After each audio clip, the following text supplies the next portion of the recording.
Bom, boa tarde a todos. Como o Djalma falou, meu nome é Samara, sou enfermeira, sou doutora em enfermagem. Atualmente eu trabalho aqui na Secretaria de Estado da Saúde de Santa Catarina, especificamente no núcleo de doenças crônicas, e sou integrante desde 2010 aproximadamente do grupo de pesquisa em condições crônicas da Universidade Federal de Santa Catarina.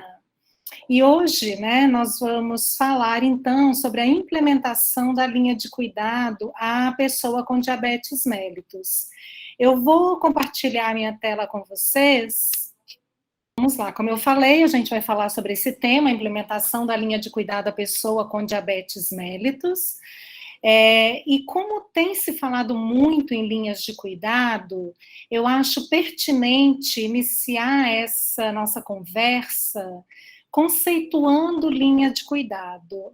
Afinal, o que é uma linha de cuidado? Bom, as linhas de cuidado, elas definem os fluxos assistenciais de uma pessoa com uma determinada condição de saúde entre os pontos de atenção de uma rede de atenção à saúde.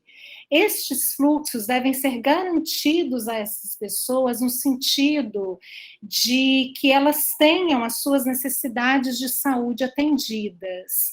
Então, nós podemos dizer que as linhas de cuidado, elas definem as ações e os serviços que devem ser desenvolvidos nos diferentes pontos de atenção de uma rede e utilizam para isso a estratificação de risco para definir que ações serão realizadas em cada extrato de risco.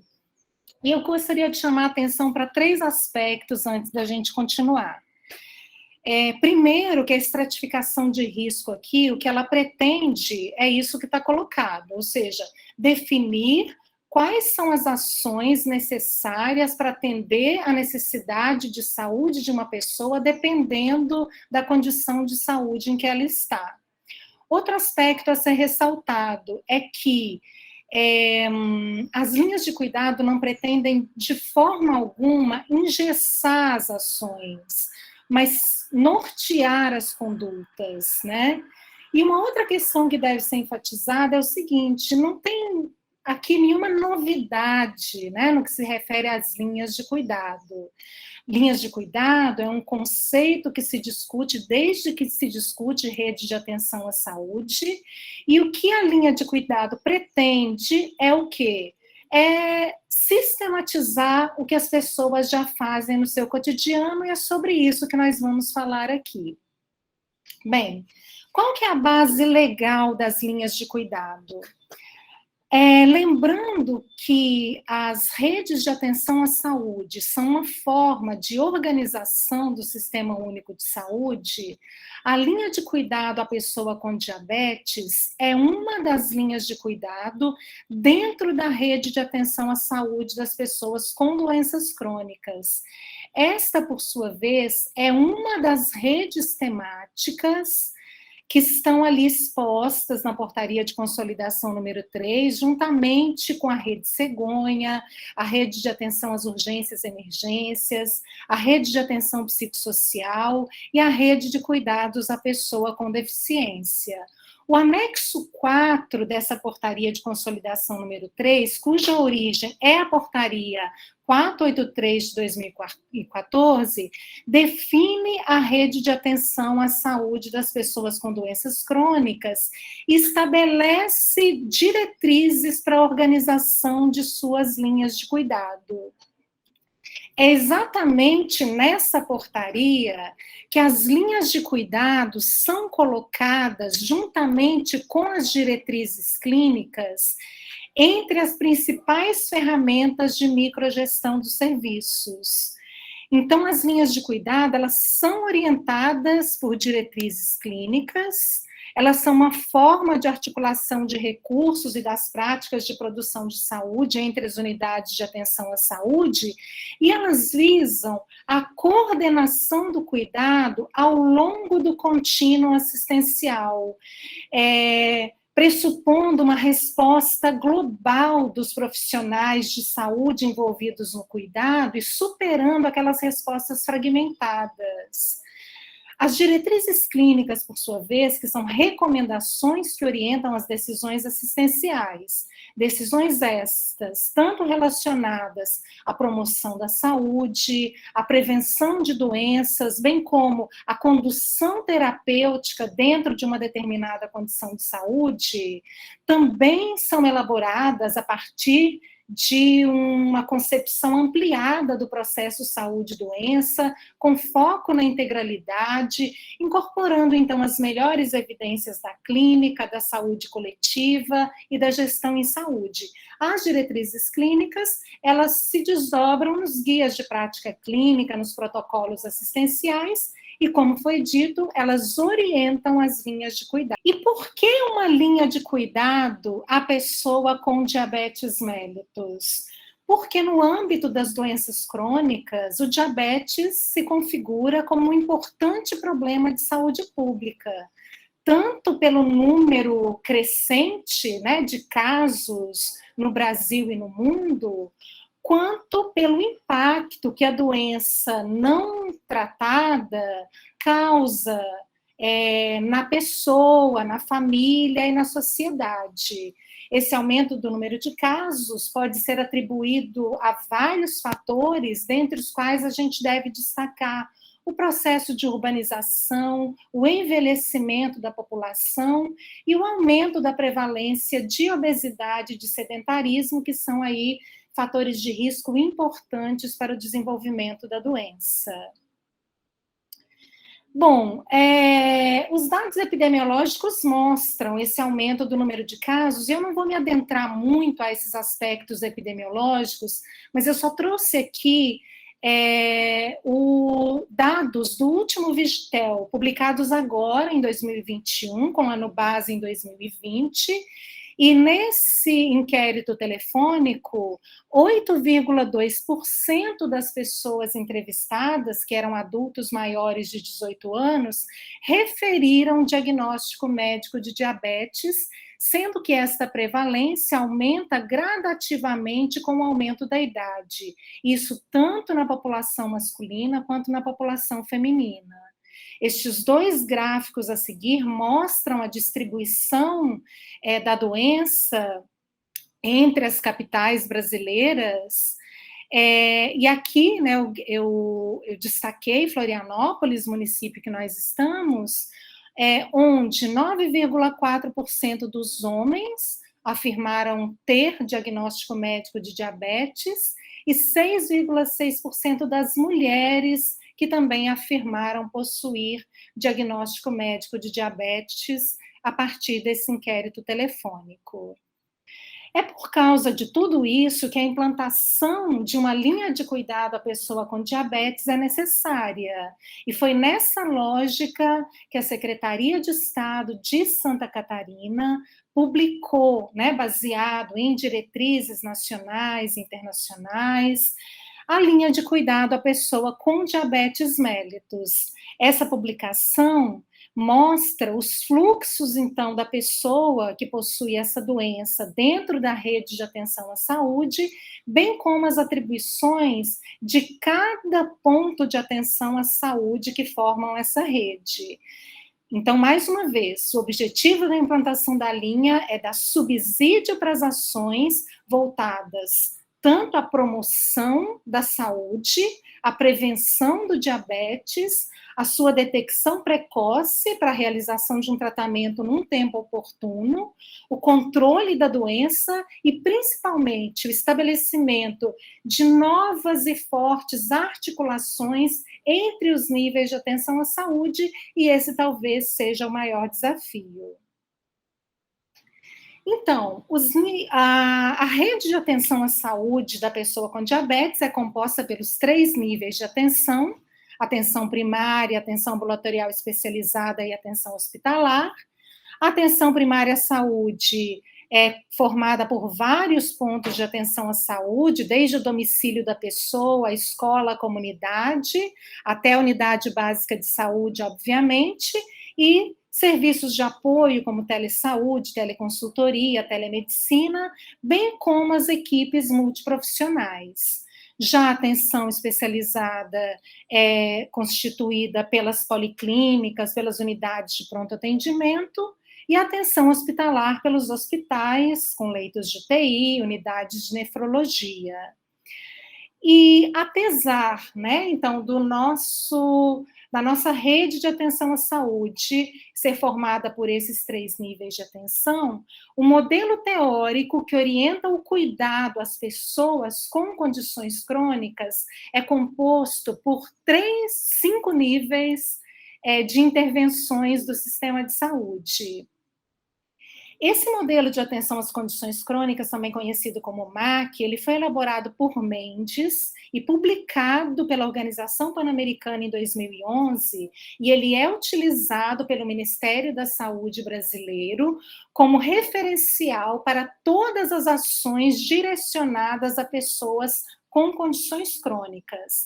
Lembrando que aqui se parte de um conceito mais ampliado de condição crônica, ou seja, condição crônica que vai além das 4 doenças crônicas mais prevalentes, que são o diabetes, as doenças cardiovasculares, as respiratórias crônicas e as neoplasias, mas contemplam também outras condições que não são doenças, mas que exigem do sistema de saúde uma atenção continuada, como, por exemplo, o acompanhamento do ciclo gravídico puerperal nas mulheres, o acompanhamento do crescimento e desenvolvimento das crianças, o acompanhamento da saúde dos idosos, a reabilitação física em pessoas com deficiência. Então, este modelo, ele é formado por 3 outros modelos que, se nós olharmos aqui, né, começando aqui por essa coluna mais à esquerda, nós temos aqui o modelo da estratificação de risco, ou seja, aqui a população é estratificada de acordo com o risco que ela possui. Já nessa coluna mais ao centro, nós temos, então, cada tipo de intervenção que deve ser adotada pelo sistema de saúde a partir do risco apresentado pela população. E mais à direita, nós temos o modelo dos determinantes sociais de saúde, no qual o sistema de saúde deve atuar nesses determinantes a fim de manter, né, a saúde da população. Então, começando aqui pelo nível 1, nós vemos aqui intervenções do sistema de saúde relacionadas à promoção da saúde. Então, neste nível de intervenções, né, o sistema de saúde promove ações de promoção da saúde direcionadas à população em geral, ou seja, a população, mesmo aquela que não tenha doença, que não tenha fator de risco, a população em geral deve receber do sistema de saúde intervenções relacionadas à promoção da saúde. E sobre que determinantes o sistema de saúde vai atuar? Sobre os determinantes sociais de saúde intermediários, ou seja, aqueles determinantes ou aquelas condições nas quais as pessoas vivem e trabalham. Já aqui no nível 2, nós temos intervenções do sistema de saúde relacionadas à prevenção das condições de saúde. Então, vejam que aqui no nível 2 ainda não existe uma doença instalada, mas cabe também ao sistema de saúde promover ações no sentido de prevenir estas condições de saúde. Então, o alvo dessas intervenções é aquela subpopulação dentro da população total que possui fatores de risco.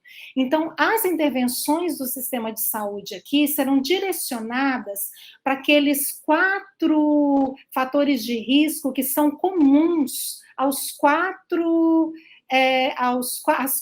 doenças crônicas mais prevalentes. Estes fatores de risco comuns são a inatividade física e a dieta inadequada, que em conjunto são responsáveis pela obesidade, e também o tabagismo e o uso nocivo do álcool. Então, aqui, o sistema de saúde atuará sobre esses determinantes de saúde sociais, que são aqueles relacionados aos comportamentos e estilos de vida. Já que no nível 3, já existe uma condição crônica instalada, mas é uma condição crônica simples. Então, cabe ao sistema de saúde fazer a gestão dessa condição de saúde, a fim de que essa pessoa não se agrave. Então, é preciso fazer o diagnóstico e um tratamento corretos para que essa pessoa não agrave a sua condição de saúde. No nível 4, também o sistema de saúde vai fazer a gestão da condição de saúde, mas aqui a condição crônica já está mais complexa e, por isso, nesse nível, pode ser que a pessoa precise de uma atenção ambulatorial especializada, bem como no nível 5, no qual essa condição crônica muito complexa vai precisar que o sistema de saúde faça a gestão deste caso. Esta linha que corta aqui do nível 2 até o nível 5 mostra a relação entre autocuidado e cuidado profissional. Então, quanto mais a pessoa avança nessa complexidade da sua condição, mais atuação profissional, mais cuidado profissional ela vai precisar. Então, a gente vê que do nível 1 até o nível 3, cabe, então, uma ação da atenção primária à saúde, enquanto que no nível 4 e 5, cabe uma atenção, né, que continua sendo também da atenção primária, obviamente, mas também vai precisar da atenção ambulatorial especializada e da atenção hospitalar. Bem, e como a atenção primária atua, né? A atenção primária já realiza várias ações relacionadas aqui ao nível 1 e ao nível 2, ou seja, intervenções de promoção da saúde e de prevenção de doenças crônicas, no caso específico aqui, o diabetes. Essas ações do sistema de saúde já começam na vida fetal. Então, quando a atenção primária à saúde faz um acompanhamento adequado do pré-natal, faz o estímulo ao aleitamento materno, ela está atuando sobre fatores maternos e fetais que podem, né, colaborar ao longo da vida da pessoa nesse desfecho, né, que é o aparecimento de uma doença como diabetes. Da mesma forma, na infância, né, a atenção primária à saúde, quando ela realiza ações relacionadas à introdução alimentar no tempo oportuno, corretamente, o acompanhamento do crescimento e desenvolvimento da criança, as ações relacionadas ao programa Saúde na Escola, ela vai estar atuando também em fatores que poderiam levar a pessoa a desenvolver uma doença crônica, bem como quando a atenção primária à saúde realiza ações para o combate da obesidade, da inatividade física, ela também está realizando ações no sentido de que essa pessoa não acumule riscos, né, ao longo da sua vida e vá desenvolver uma doença crônica como diabetes. Bom, mas, e se apesar de tudo, né, se mesmo fazendo ações de promoção da saúde e de prevenção de condições de saúde, essa doença se instalar, né, a condição crônica se instalar? Cabe à atenção primária à saúde o diagnóstico no tempo oportuno, tratamento, né, adequado para que essa pessoa não agrave, né, para que ela não sofra com as complicações. Não há evidências na literatura de que um rastreamento do diabetes indiscriminado na população em geral melhore o diagnóstico da doença, mas as sociedades científicas recomendam o rastreamento em pessoas assintomáticas em algumas situações específicas. Pessoas acima de 45 anos devem ser rastreadas, mesmo que assintomáticas, e pessoas de qualquer idade que apresentem sobrepeso e obesidade e tenha pelo menos mais um fator de risco adicional, também devem ser rastreadas para a doença. Então, esse fator de risco adicional seria a presença de pré-diabetes, história familiar de diabetes mellitus, raça ou etnia com alto risco para o diabetes, mulheres com diagnóstico prévio de diabetes mellitus gestacional, história de doença cardiovascular, hipertensão arterial, HDL menor do que 35 e triglicérides maior do que 250 miligramas por decilitro, síndrome de ovários policísticos e sedentarismo. E, obviamente, uma coisa que eu gostaria de chamar a atenção que isso é recomendado, né, esse rastreamento em pessoas assintomáticas, mas também pode ser realizado uma estratificação, ou seja, pode ser verificado o risco de uma pessoa de desenvolver diabetes a partir de instrumentos. Existem alguns instrumentos validados e que podem mostrar um maior ou menor risco de uma pessoa desenvolver diabetes ao longo da vida, levando em consideração, né, vários desses fatores já colocados aqui. E, claro, devem ser investigados clinicamente todas as pessoas que buscarem atendimento, né, na atenção primária ou em qualquer outro local, e que apresentem sintomas clássicos da doença, como poliúria, polidipsia, polifagia, alterações visuais e dificuldades de cicatrização. Bem, e o diagnóstico médico de diabetes vai ser estabelecido, né, a partir também de critérios que são consenso entre as sociedades científicas e adotados aqui também pela Sociedade Brasileira de Diabetes. O diagnóstico de diabetes pode ser realizado, né, a partir do resultado de uma glicemia de jejum, ou do teste de tolerância oral à glicose, ou da hemoglobina glicada.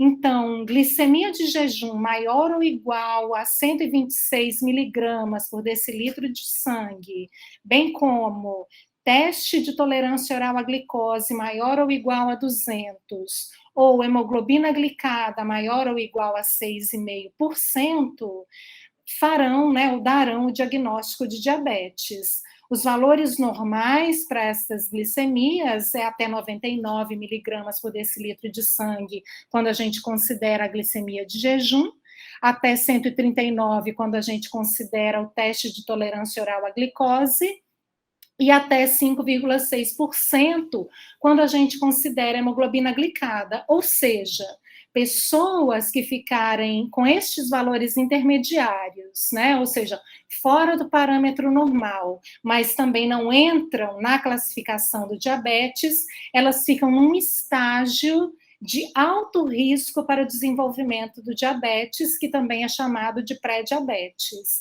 que são os valores de glicemia de jejum entre 100 e 125, teste oral de tolerância à glicose entre 140 e 199, e hemoglobina glicada entre 5,7 e 6,4%. Também será diagnosticado com diabetes qualquer pessoa que tenha glicemia ao acaso maior ou igual a 200 e que tenha os sintomas inequívocos da doença já mencionados anteriormente.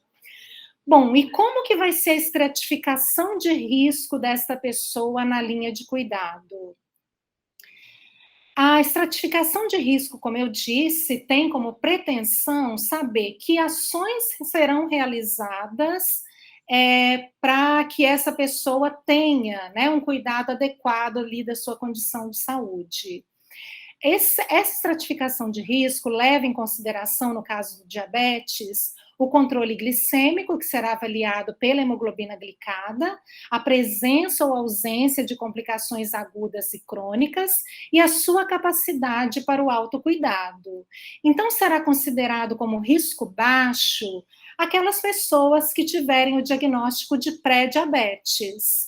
Então, essa pessoa vai precisar de ações de promoção da saúde, né, vai precisar de uma atenção contínua, a fim de que ela não desenvolva a doença ou que se postergue ao máximo o desenvolvimento da doença.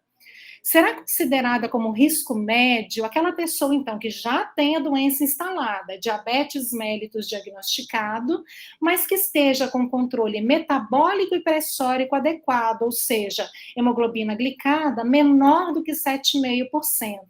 Ela também não pode ter tido, nos últimos 12 meses, internações por complicações agudas, bem como ela não pode ter, para ser de risco médio, complicações crônicas. Será considerada como um risco alto aquela pessoa também que tem o diabetes mellitus diagnosticado, mas que está com controle metabólico e pressórico inadequado, ou seja, ela está com hemoglobina glicada maior do que 7,5%, mas menor do que 9%, senão ela passa a ser muito alto risco. Ela também ela será risco alto se ela tiver tido internações por complicações agudas nos últimos 12 meses, bem como ela será risco alto se ela já possuir complicações crônicas da doença. Será considerado como muito alto risco aquela pessoa com diabetes mellitus diagnosticado e que esteja com mau controle metabólico, ou seja, hemoglobina glicada maior do que 9, ou com uma pressão também descontrolada, apesar dos múltiplos esforços, e também aquela pessoa que tenha tido múltiplas internações por complicações agudas nos últimos 12 meses, bem como aquelas que nos últimos 12 meses tiverem tido síndrome arterial aguda, AVC, infarto, angina instável, e também, né, aquelas que têm complicações crônicas graves, como doença renal em estágio 4 e 5, pé diabético ulcerado com necrose ou com infecção, comorbidades severas como câncer, doença neurológica, e entre outras que podem ser colocadas aqui. Bem, e como que vai ser o fluxo dessa pessoa com diabetes na linha de cuidado? Desde o seu acolhimento na atenção primária à saúde, que fez então o diagnóstico e fez a classificação de risco, a pessoa de baixo e de médio risco, de acordo com os critérios apresentados anteriormente, vai ser cuidada na atenção primária à saúde. E aqui, a equipe da Estratégia da Saúde da Família e a equipe multiprofissional vai elaborar um plano de cuidados, em conjunto com essa pessoa, obviamente, e vai também monitorar este plano de cuidados com o objetivo de manter essa pessoa estabilizada metabolicamente. Já a pessoa de risco alto, ela pode precisar de um atendimento na atenção especializada. Então, essa pessoa de alto risco, ela pode, a partir de uma teleconsultoria realizada por um médico da atenção primária, essa teleconsultoria pode ser na endocrinologia, na nefrologia, ou seja, dependendo da condição, né, que ela esteja precisando do especialista. Então, a partir do resultado dessa teleconsultoria, essa pessoa de alto risco, ela pode ou continuar sendo atendida na atenção primária à saúde, com as orientações dadas pela atenção ambulatorial especializada, ou ela precisa mesmo ser atendida pela atenção ambulatorial especializada. E, nesse caso, ela vai ser inserida no CISREG, conforme o resultado dessa teleconsultoria, e a atenção especializada vai, então, elaborar um plano de cuidados, sempre lembrando que o monitoramento desse plano de cuidados deve ser em conjunto com a atenção primária à saúde. O objetivo também é manter a pessoa estabilizada para que ela continue sendo atendida na atenção primária. A pessoa de 10 minutos. A pessoa de muito alto risco, ela pode precisar de uma atenção hospitalar E ela, então, pode precisar dessa atenção hospitalar para uma internação, para um procedimento, decorrente de uma complicação aguda ou de uma complicação crônica. E é super importante também que o objetivo aqui seja estabilizar a pessoa metabolicamente e ela continue sendo acompanhada na atenção primária à saúde. Bom, e qual que é a periodicidade indicada de consultas na atenção primária à saúde para essas pessoas? Também vai depender dessa estratificação de risco. Então, pessoas de baixo risco, para pessoas de baixo risco, recomendam-se, é só recomendações, é claro que essa periodicidade pode ser maior ou menor, dependendo da avaliação da equipe, né? Como nós dissemos aqui, são diretrizes, orientações. Mas para pessoa de risco baixo, são recomendadas consultas anuais com o médico e com o dentista, e consultas semestrais com o enfermeiro. Já para pessoa de risco médio, são recomendadas consultas semestrais com o médico, quadrimestrais com o enfermeiro e anuais com o dentista.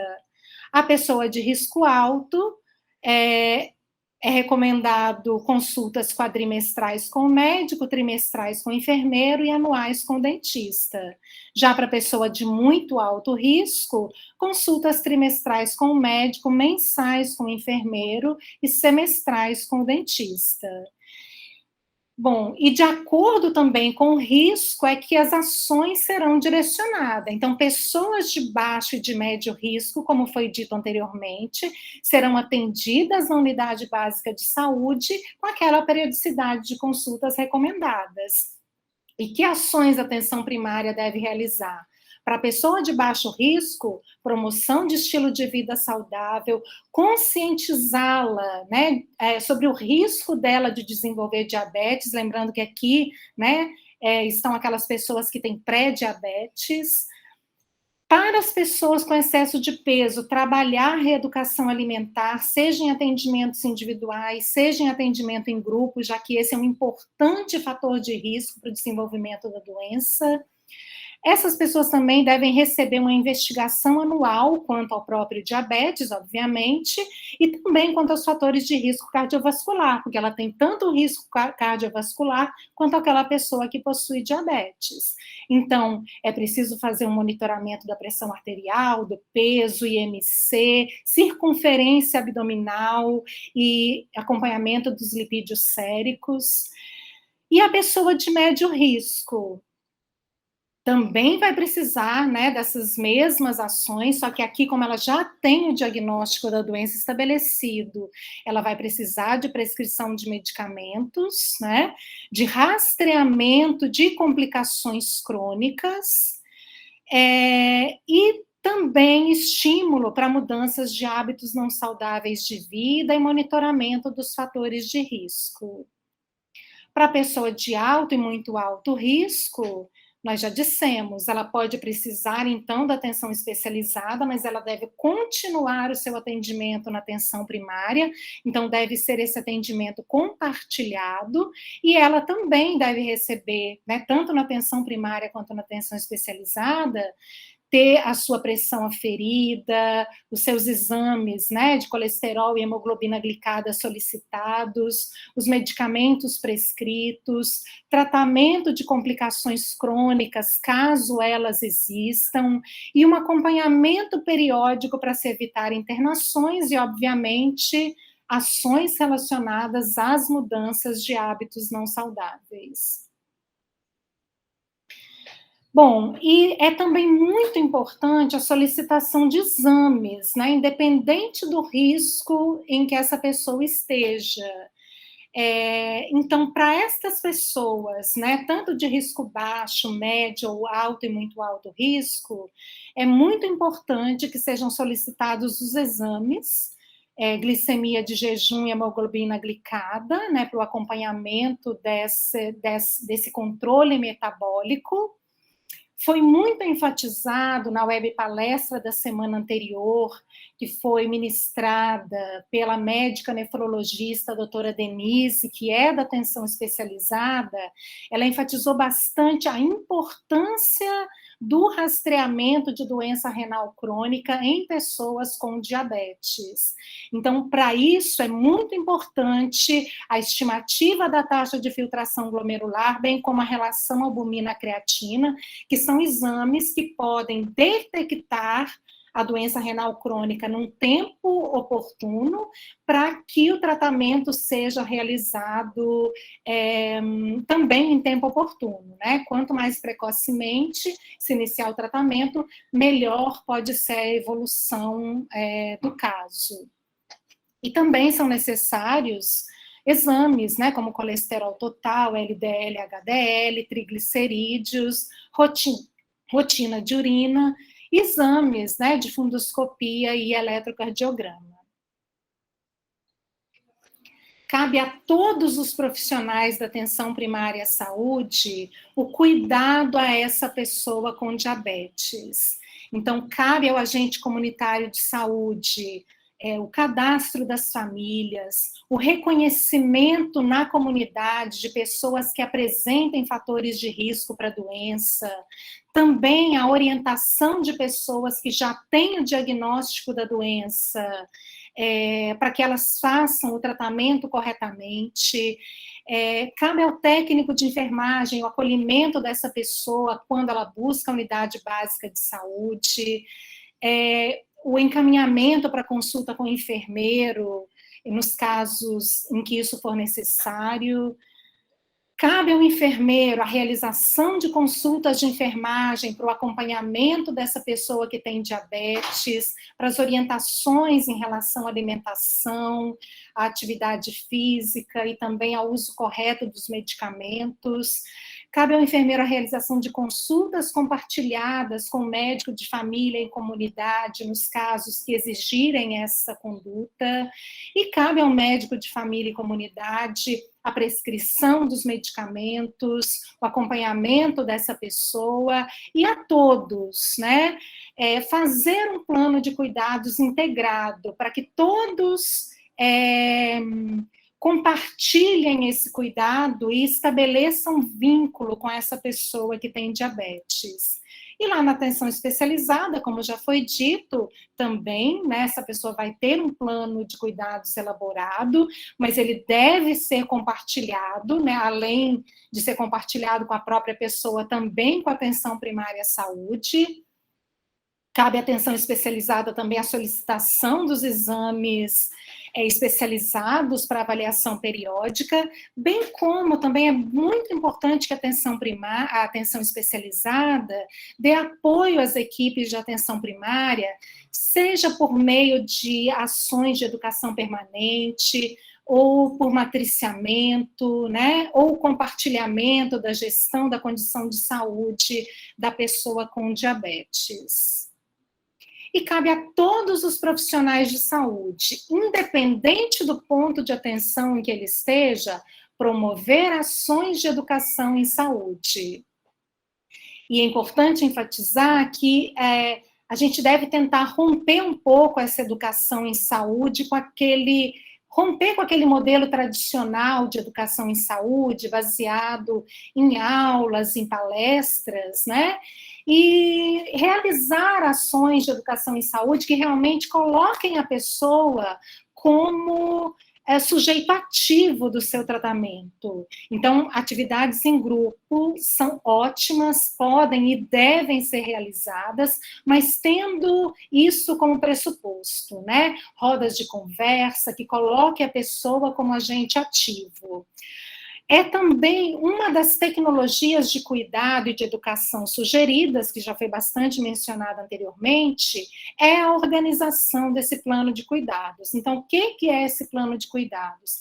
É um roteiro documental que vai ser compartilhado entre a própria pessoa, atenção primária e especializada, quando for o caso, e deve contemplar ali o diagnóstico biopsicossocial, a definição terapêutica e as intervenções para manutenção ou recuperação da saúde. Esse exemplo que está aqui do lado, ficou meio ruim a imagem, mas ele mostra que esse plano de cuidados, ele deve ir além da questão da avaliação clínica, né? Avaliação e monitoramento clínico.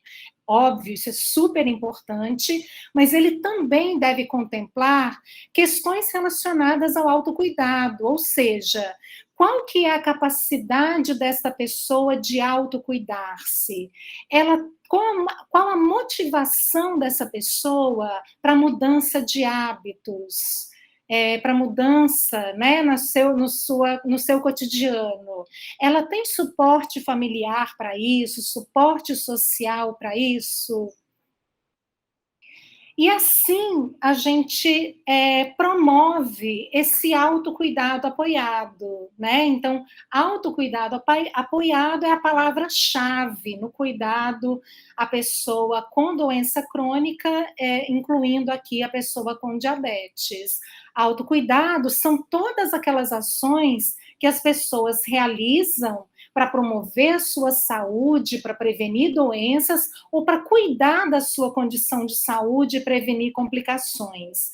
E apoiado significa que, para isso, ela vai ter o suporte da equipe multiprofissional. E é exatamente por isso que é preciso estabelecer, junto com essa pessoa, metas possíveis de serem alcançadas. Então, é muito importante que a equipe de saúde leve em consideração o comportamento atual dessa pessoa, seja no que se refere à alimentação, seja no que se refere à atividade física realizada. Então, e dentro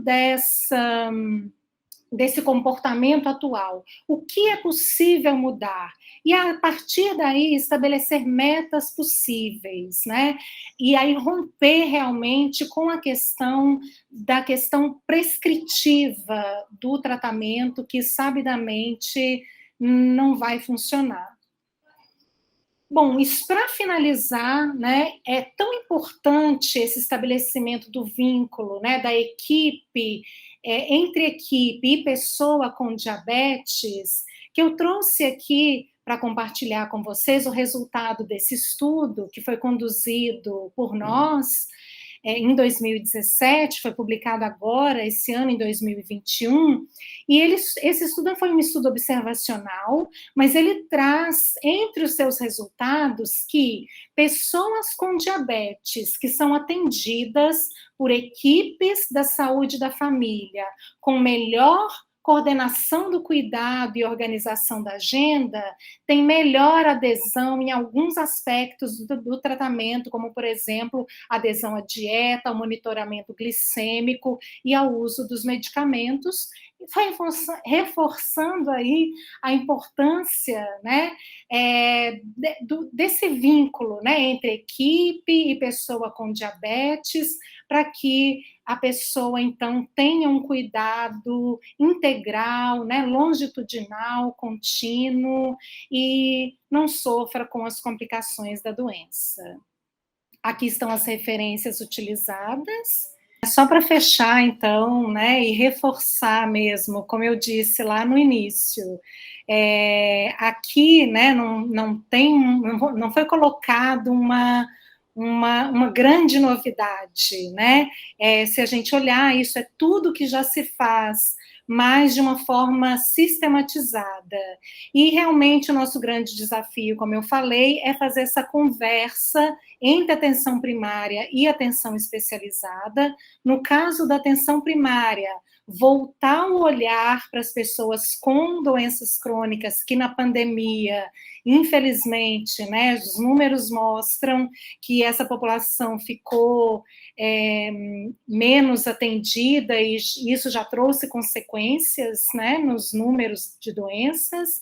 Então, voltar a ter o olhar para essa pessoa com doença crônica, estabelecer, né, mais fortes relações entre atenção primária e atenção especializada. Esse é um desafio nosso, que eu me incluo nele, inclusive, e E a linha de cuidado é isso, né? É dar para a pessoa aquilo que ela precisa naquele momento. Então, por isso que é importante que esse cuidado seja sistematizado para a gente poder fazer um cuidado integral e contínuo para a pessoa com doença crônica, dentre elas as pessoas com diabetes.